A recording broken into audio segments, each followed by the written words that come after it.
Hi guys, welcome to Divya Eladi vlogs. నేను మీ దివ్య ఎలాది.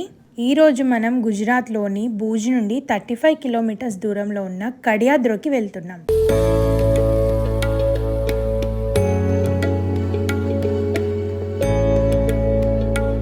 భూజ్ నుండి కడియాద్రోకి వెళ్ళాలంటే ముందుగా కడియాద్రో జీప్ పికప్ పాయింట్కి వెళ్ళాలి.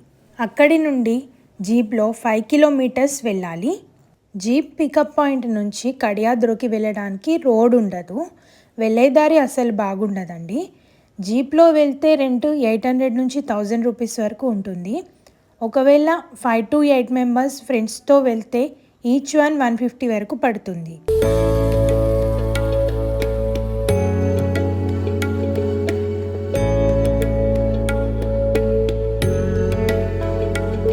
ఇప్పుడు మనం చూస్తున్న ప్లేస్ కడియాద్రో. ఈ ప్లేస్లో 3 వ్యూ పాయింట్స్ ఉంటాయి. 2 వ్యూ పాయింట్స్ ఒక సైడ్ ఉంటాయి, ఒక వ్యూ పాయింట్ ఒక సైడ్ ఉంటుంది. ఈ ప్లేస్లో చాలా వరకు ఎండగా ఉండడం వల్ల ఎక్కువసేపు ఉండలేకపోయాము. వెళ్ళేటప్పుడు వాటర్ బాటిల్ తీసుకొని వెళ్ళకపోవడం వల్ల గొంతంతా ఎండిపోయింది. ఒకవేళ మీరు ర్యాన్ ఆఫ్ కచ్కి వెళ్తే మాత్రం ఈ ప్లేస్ని తప్పకుండా విజిట్ చేయండి. గుజరాత్లోని కచ్లో ఉన్న ఈ హిడ్డెన్ జెమ్ని విజిట్ చేసేంత వరకు నాకు కూడా తెలీదు. న్యూయార్క్ టైమ్స్లో 2021లో విజిట్ చేసే 52 బెస్ట్ ప్లేసెస్లో కడియాద్రో కూడా ఉంది.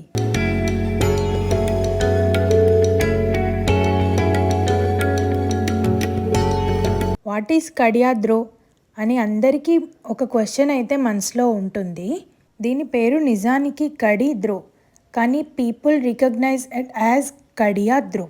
బేసిక్గా కడి అంటే మనం చేతికి ధరించే బ్రేస్లెట్, ద్రో అంటే క్రొకొడైల్స్ నివసించే ప్లేస్. ఇక్కడ నివసించే కచ్ లోకల్ పీపుల్ ఇలా పిలిచేవారు.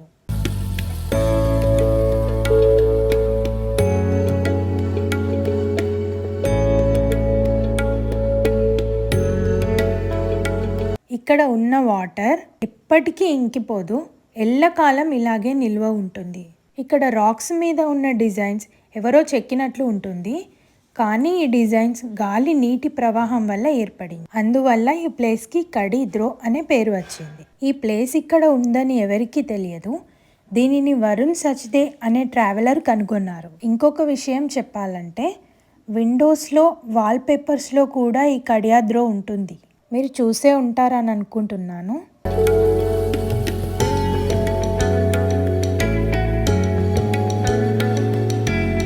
ఇక్కడ ఉన్న స్టోన్ని మనం ఎప్పుడూ చూడలేదు, ఫస్ట్ టైం చూస్తున్నాం.